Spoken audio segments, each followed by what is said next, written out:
We have Shruthi Manjula Mohan. She is from Bangalore, but she is in Delhi. She's a journalist. Because she was in Delhi and she had been to Jantar Mantar, she must have got a lot of experiences in terms of which, because this is a historical event. Something like this has not happened in the recent past.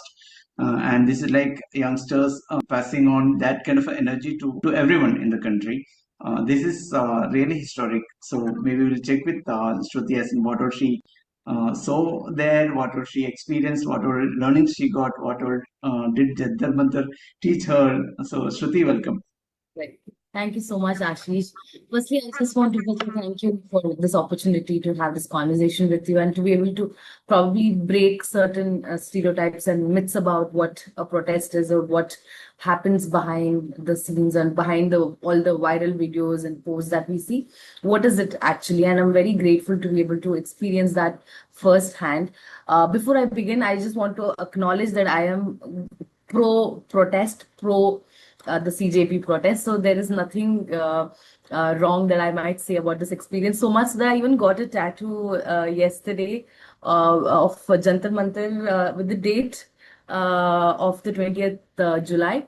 Not a fortunate date to be etched, but a fortunate in the larger conversation of the theme and what the entire protest was all about, what the negotiations were all about, and what is it that we achieved as a collective.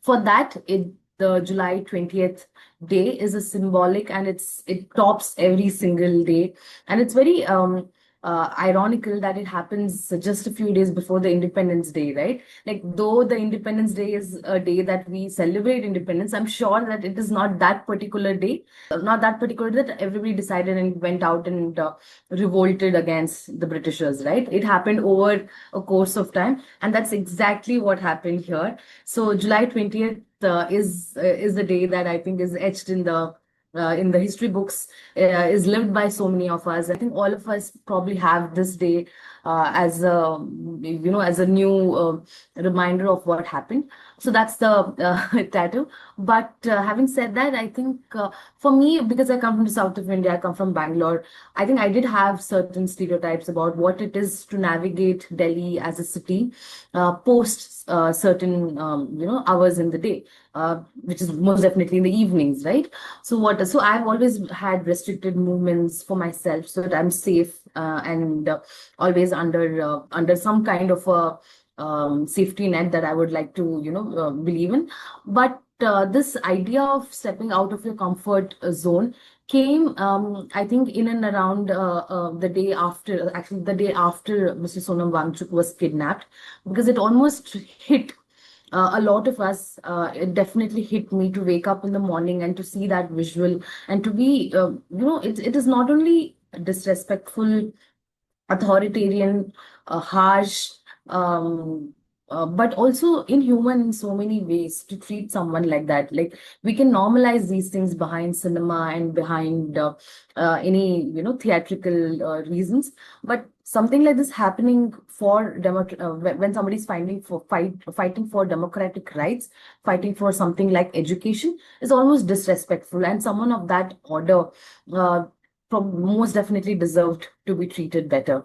So I think everybody had that one aha moment where they decided that, okay, now I'm going to join the protest. I think for a lot of them, it came after the July 20th protest, when they saw a lot of children being beaten up, right? So for us, it came a little few days in advance. For a lot of them who've been in and out of Jantar Mantar before these days, I think they are the pioneers, because they entered the space way before the social media or all of us caught up to this trend. And it's a beautiful, beautiful trend. It's not even a trend, it's a movement in itself. And hats off to everybody who's worked on this project in with all heart and soul, because it really redefines what is the fabric of India in itself. Because in the larger public discourse or in the larger political discourse, the idea of what is India is just unidirectional or just two directional, if I may say so. But to know that this is the India that I belong to, and everything that I had read, everything that I heard about the diversity of India came alive during all the times that I visited there. So I'm very happy and I feel very privileged to be a part of this this experience in itself. But yes, going back to the point on how Delhi feels for women, I think throughout the days that I spent my time in Delhi, I've never felt this safe in any city for that matter. Jantar Mantar not only became like the hotspot of the movement, but also it taught so many of us that we can coexist without gender, without class, without education, without any kind of hierarchical structures. We can coexist and we can create a very beautiful safe space for each other. And that is my first take on Jantar Mantar, and the entire CJP protest and the entire collective that came together, because if these guys, if the young children can do something that is for which we need law and order, for which we need so many resources, public money, men in uniform, laws, regulations to be invested. If this comes so naturally, then I think the future is in good hands. Nice to hear this energizing, statements. The best part, what I noticed, it's beyond exams or education or jobs, as we currently speak about this, because it all started with that. It all started with a kind of sarcasm about cockroach, and then it evolved, and this was kind of destined to happen, kind of thing. Right. The best part, what I noticed recently, especially coming from Kerala, is that some of the strong right wing kind of people who stood for the right wing, their children who are students or who just passed out, they are strongly revolting for this, regardless of what their parents think about, and they are coming out, pretty open, and putting the statements across in their on their social media handles. So, did you observe anything like that? I did see on social media myself first when the first batch of revolters who came from the families. I think I witnessed all of that on social media. So my experience is just like yours. But having said that, I myself come from a family of right wingers, if I may say so.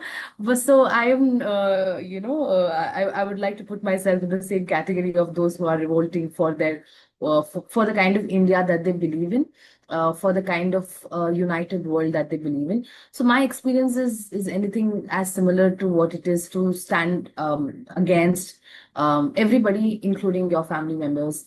If the right is what they believe in, then whatever, we will not take the right direction, but every other direction is open, and we'll probably disperse and just run here and there, but we'll probably not take that direction.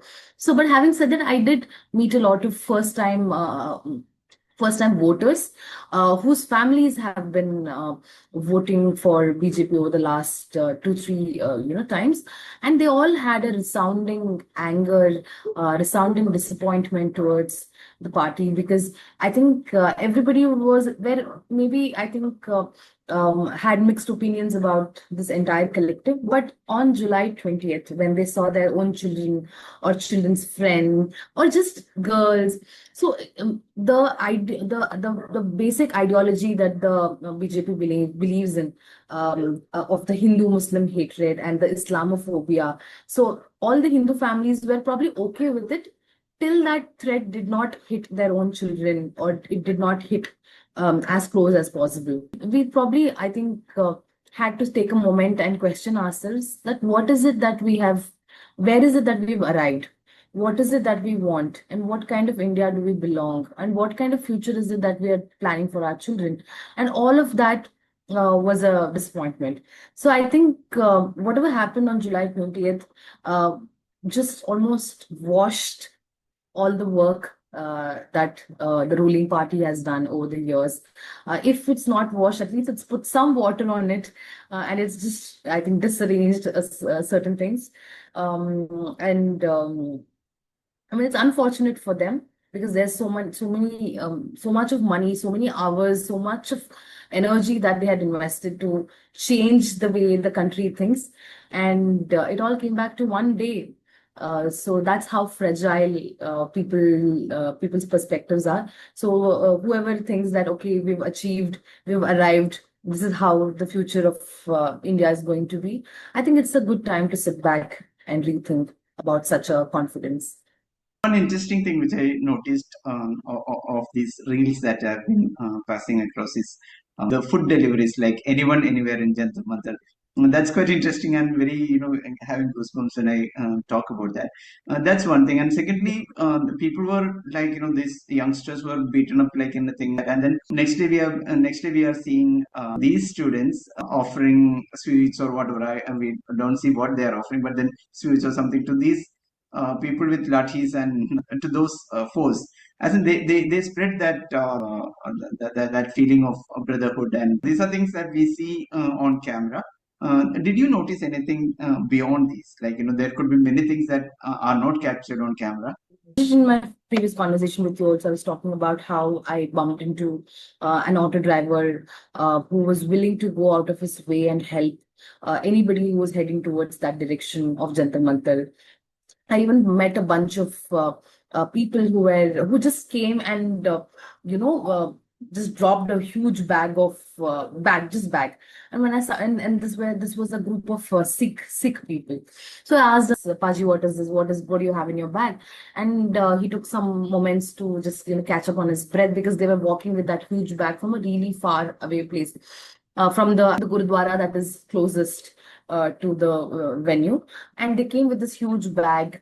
And when I asked them what it was, it basically they had carried a lot of t-shirts and tops for women, which they wanted to distribute freely, because they felt like people who've been sitting here are wearing the same clothes, are in there, because it is extremely humid here in Delhi, and humid plus rain plus sitting in the sun, or sitting in just in extreme weather for a really long time can just make you feel very fidgety and unhygienic. So just to consider that as a help, they even had carried hair clips, they'd carried moisturizers, they'd carried face wash, wet wipes, things that you wouldn't have imagined. That okay, what are the essentials of a protester? What is it that a must have? Like you usually see a celebrity saying that these are the things that I carry in my bag. So what does that bag have? And unfortunately, that bag was empty for a lot of the people who came there. And that bag got filled by everybody, every good Samaritan, every good volunteer who tuned in or walked in that direction that particular time. Of course, the deliveries were so many, and because of the humidity, because of all the the sloganeering, there was no time to sit and eat. So I think it was that's what, like, when my post went, when I posted about that I want to help whoever wants to write anything about the protest with anything that I can, like just tell me. My idea came. It was a borrowed idea. It is motivated from people like them, saying if everybody is willing to offer whatever service that they are good at, then this is my service. Like I am willing to put anything on risk to be a part of this movement. And I even dropped multiple messages to the CJP founding team. I did meet a few of them. I am still sort of working with them in whatever capacity possible. But I think that's how a movement comes alive, right? There is no because I feel like I've read multiple books wherein during even the India's freedom struggle, a lot of families sort of sheltered the activists, the people, freedom fighters, in safety while rampant attacks were happening. So they are also a part of that struggle, the freedom struggle, and that's what I wanted to be. Maybe I just wanted to somehow join this brilliant movement. And I think with me there are countless people, everybody. Like I have friends sending me money saying, "Hey, please buy chargers for people. I see people running out of battery. If there's please take sanitary napkins with you. Just set up a table for them. If any girl wants to use or whatever, but carry sunscreen and shawls, and carry water bottles, carry juice." Somebody sent me money saying carry energy bars for everybody. It's easy to just open an energy bar and eat. So I think, what can you do? See, these are the examples. I think none of us thought of this, but that's how a collective works. I think it's innovative and crazy in its own way. I get the spirit of it. So, say for example, still there are many people who do not understand what is happening. Because let me put it this way: so there are people who do not understand what exactly is happening. So they still follow what their parents or somebody else whom they are favorable about talk about these things. So if I am the person, or if you are sitting across a table with someone who do not understand or who are not aware of what is happening, how will you put it across and then convince them to have maybe you are not convincing them, at least to have an opinion of their own. Right. I would say anybody and everybody who believes in education or the power of education, or what is it that education does to you, and what is it that it does has done to you personally. If you believe in such a kind of a sentiment, the power of education, if you're somebody who understands and knows about freedom fighters like Dr. B.R. Ambedkar, Savitribai Phule, and the likes of them who are famous today, but of course infamous back then, fighting for education for everybody. And you know that if India has to become the superpower that it so very well believes in, then education is the first and the only step. If that's the mindset that you have for yourself, then this movement is something that is just second nature for you, because that's the culmination of every certain thought that you've had in your mind so far. And fortunately, we live in a digital era. We don't need our families or friends or the mainstream media to talk about what is happening at the protest and who are the people, because the beauty of the venue or the beauty of this entire protest is everybody has a camera, everybody has a perspective, every road is a perspective, every corner is a perspective, every way, the way you look, like the same story, the same picture that two people have shot at the same time have two different views. So I don't think anybody can do, even a drone shot can't do justice to the kind of crowd that is there. Even if you put CCTV cameras, we've been threatened by, I think, Delhi police that all of you have been watched. I think this is a impossible task to take up on, because that's how diverse and magnanimous this entire setup was. Not necessarily because of the people, of course, the number of people were also huge, but also that the kind of sentiments, the kind of creativity that people came up with. But I have to give it to the people of North. The ability to laugh, the ability to make jokes, the ability to look at the silver lining, the ability to laugh at your own misery, laugh at your, and not be serious about so many things, that just makes their life easy. And that's why this protest has been so successful, because people brought in so much creativity and fun into this.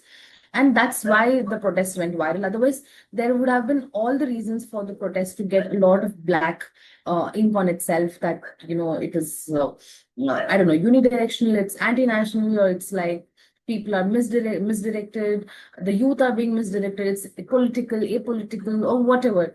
But all of these things really rescued everybody. And I think it's definitely taught me to like really loosen up and chill and just like have fun, even even when shit goes wrong. Like, they didn't really care about who's in power, because they were very strongly convinced about their fight. They just knew. I think everybody at the site knew that they're heading towards this direction of win, success, or the kind of noise that this entire collective has made. So I think that confidence was very infectious, and I'm totally borrowing it for myself. Before I conclude, so what you mean to say is that in spite of all this fun, these people, these youngsters, had clarity as in what they are looking for, what exactly they are looking for in the coming years, coming months, coming years, and Right. how their education and jobs should be. If you have to conclude, what has changed in Shruti, like before July 20th and afterwards? I know it's not an easy question, but if you could think about that. So, Ashish, has changed multiple things for me. Firstly, it's changed how I think about Delhi as a city. I don't think any other city would have been able to host this movement the way Delhi did. So my hats off. I bow down every stereotype that I had about Delhi. I want to scratch it off because everything that I heard about, okay, Delhi is this, Delhi is this, it took me some time to sink in. And now that it is sink in, I'm sure it's etched on my skin. Uh, it's not going to leave me. So that's how much is changed for me as a city. For me as a woman, it's made me believe in the collective, wherein women's, I think, movement, how women occupy public spaces, all of that has changed. I think if we want, we can definitely keep our women safe. So the question is, do we want to keep our women safe? Do we want to learn from each other? Because that learning that happened from each other, that infectious energy that everybody had, that hey, I'm going to help you, you help somebody, that kind of a chain reaction is what makes a society more stable, more normal, more happy, and more compassionate. And that's what I witnessed in at Jantar Mantar. So before we give up on hope in India as a country, I think this reminder was very well needed. And third, I think it has made me believe in I think the power of media. Because I had taken a brief break and I'm still on my break, but just to be there and witness things from a very journalistic perspective, have the kind of access that journalists do have. And when you have that access, what do you make out of that? And when you when you come out of that place, does it change something within you, or do you still want to chase money, power, and very superficial things? So do you believe in your own power, or what is it that your words and voice can do to the larger narrative? If you believe in such kind of thing, like it took me back to my childhood days when I, wanted to be a journalist. So it took me these many years. Early 90s is when I was dreaming. It took me these many years to live that moment, and that very well happened for me. So I think a lot of people, a lot of new journalists who will come here onwards, because the reputation of media has taken a very bad hitting, and I could see it firsthand how the journalists were being called out, being heckled, being thrown out, being ignored, being, I don't know, trolled, whatnot, and to not be a part of that network, and to still have access, to still have compassion when you enter a space, to still have that kind of respect that the fourth pillar of democracy very well deserves, is just inspiring, not only for me, but for everybody else who's going to follow here onwards. So if anybody is listening and who wants to be a journalist, who's, wondering, is this a career for me? I think a movement like this has really shifted what journalists can do. And if you want to enter journalism now, there's never been a better time. Superb, Shruti. So, in this time of where people are a little panicked about job losses, and I mean whoever is on job, okay. So such things are happening, and then you are giving hope, and the whole movement is giving much hope. Thank you so much, Shruti, for spending this much time. I know it was quite suddenly we landed up on a Zoom call and connected No over. worries. There's no better day than today to talk about the movement. I think we would just sleep and just forget what happened today. I think it's a win for a lot of us, for just a group, a collective. It started with two people or one person, and today it's a movement within the country. So there is no better day to talk about this than today. So thank you for your time. Inspiring journey, start with just one thought. See all the wonder that connection brought. Come on.